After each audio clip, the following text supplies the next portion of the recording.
Hey, welcome back everybody. Today we're going to put our cylinder head on.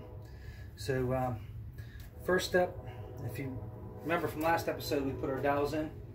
So the first step is to put the cylinder head gasket on, and there is a top and bottom to this. Now as I do this, I want to be very careful that I don't touch the gasket surface where the cylinder head is going to set. So I'm grasping it by the fire ring here, and we're going to eyeball this up. So the cylinder head gasket is going to set either this way or this way, and from the looks of it, we're going to go this way. All right, we're going to go this way. Okay, and the reason why we're putting it on like this is this oil return right here. Of course, this is the front of the head, and there's a real small little bead of silicone on the gasket to seal where the oil comes up and feeds the cam towers. So we're just going to slide that down over top of the cylinder head dowels, and then we're going to grab our cylinder head. I want to make sure that I do not touch the surface of the head at all, which I actually have it backwards. I'll flip it around.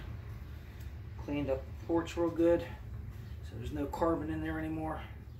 And want to be very careful not to touch that cylinder head surface. All right.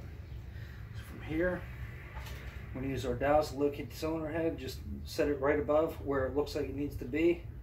Gently set it down. We don't want to put all the weight on there until we get it on the dowels, because we don't want to scratch the aluminum head, and that's it. And our cylinder head's in place. All right, run it. Okay, now next, our cylinder head bolts are going to go in, and this is just kind of a tedious process of putting a drop of oil there, a drop of oil there, and these are short bolts. And our floor is clean. Yep, we're good. Drop there, and a drop under the head. They don't want you putting too much oil on there because it can lead to gasket sealing issues probably. They tell you don't dip them in oil. You want to just put that drop on there. Drop there. Drop there. So just turn this down in a little bit.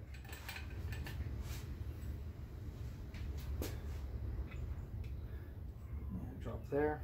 We're just showing you the first part of this. We're going to do another part. So I like to do these videos in real time to give you an idea of how long everything takes. So you see these guys who do videos, and they do a fast forward, fast motion, video of them actually doing all the work. And that's fine. That's fine. But by doing them in real time, you get an idea of the work involved. Whoops, almost forgot that. Okay, goes in there, and this one drop there, and one drop there. All right. So what we need is let me take this out. We need a 5/8. I'm going to do a 5/8 ratchet extension. And these should turn down in pretty easily. I'm trying to find my ratchet. There it is. Alright, so we got the ratchet, and these are 5/8. Okay. So we got our book here. And I've memorized the torque sequence, but I want to just use the book here. Now the problem with me standing on this side of the camera and I'm looking at the book is number 9 and 10, which are these two, are actually on that side, but on the picture it's this side. So good thing I went to school and paid attention, then I can read upside down. Okay, so we're going to just snug these down in order. So 1, we're going to work from the center out. So 1.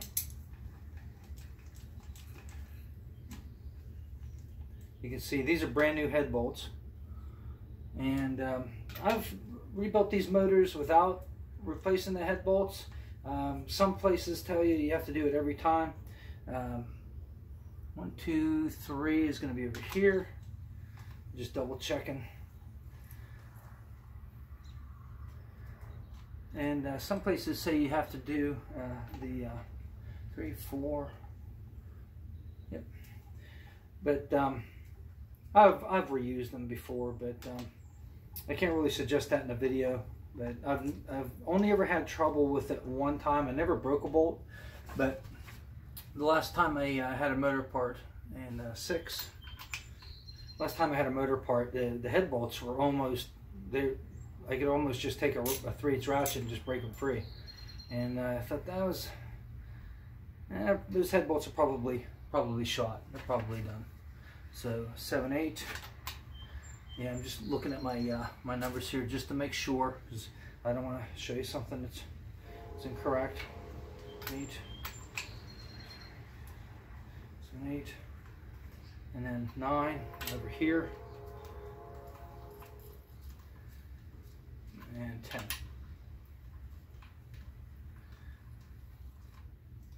Okay, so it's going to take a little while to grind through this, because I'm just going to read the instructions to you the way it says in the book. If I can get back to that page real quick. Get to that page. Here we go. All right. So for this particular motor, we're going to use some older specs here. What it says is torque bolts 1 through 6. That's 1, 2, 3, 4, 5, and 6. Okay. 1, 2. Actually 3, 4, 5, and 6 to 18 foot-pounds, and then 7 and 8. That's these two. And torque those to 22 foot-pounds, and then 9 and 10. We're going to torque those to 26 foot-pounds. Okay, and then after that, you turn each one of turn 1 through 6 another 90 degrees. So 1, 2, 3, 4, 5, 6. We turn those another 90 degrees, and then bolts 7 and 8 and 9 and 10, we turn another 60 degrees.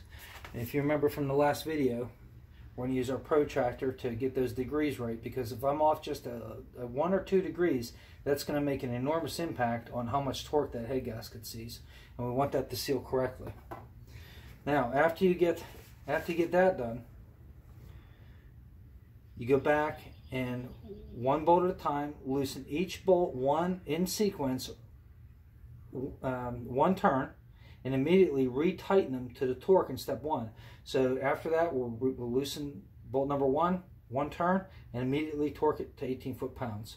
All the way through 6, and then 7, 8, we'll loosen those one turn and torque those to 22. 9 and 10, we'll loosen that one turn and torque that to 26. This is actually an old system that they used to use long time ago, like back in the Model A days. What they would do is they would torque the head down, and they'd heat cycle the motor once, and then you would go back and you would re-torque the head bolts, because the cylinder head would swell and the bolts would stretch probably. So you'd re-torque them, and that would help seal your head gasket better. So it's kind of a throwback to that system. After that, we're going to turn. After we loosen them and retorque them to the torque in steps 1, we're going to turn each bolt to specified degrees in step 2. So basically, we torque it down. You know, we got 1, 2, 3, 4, 5, 6. It's 18 pounds. 7, 8 is 22. 9, 10 is 26. Then we turn each one of those, the 1 through 6, we turn those 90 degrees. The 2 end ones here are 60. 2 end ones here are 60 degrees extra. And then we're going to loosen them, each one in sequence. Loosen this one and retorque it to 18 foot-pounds. Loosen it, retorque it to 18 foot-pounds. Same here, same here, same here, and same here. Then we go back here, retorque it, or loosen it one full turn and retorque it to 22. Retorque it to 22. Loosen it and retorque it to 26. Loosen it one turn and retorque it to 30. 30 on these ones, 26 on these ones. So after that, then we do the whole thing with the degrees again. We torque 1, 2, 3, 4, 5, and 6, 90 degrees, 7, 8, and 60 degrees, and 9 and 10, 60 degrees. I'm not going to put you through that on camera, but I've run through it a couple times there, and you can rewind the video if you want and walk through it, or you can have it, you know, on pause, and you know, as you're working on your motor, you can rewind it and listen to it again, and just kind of follow along. So my advice would be to get a Haynes or a Chilton manual, and that should guide you pretty well. It's all the stuff that I just read from. So if you have any questions, go ahead and leave them in the comments down below. Appreciate you guys watching. Next time you see this, the cylinder head will be attached, and we're going to start working on the oil pump. We're going to put the oil pump in this. Thanks for watching. Have a great day.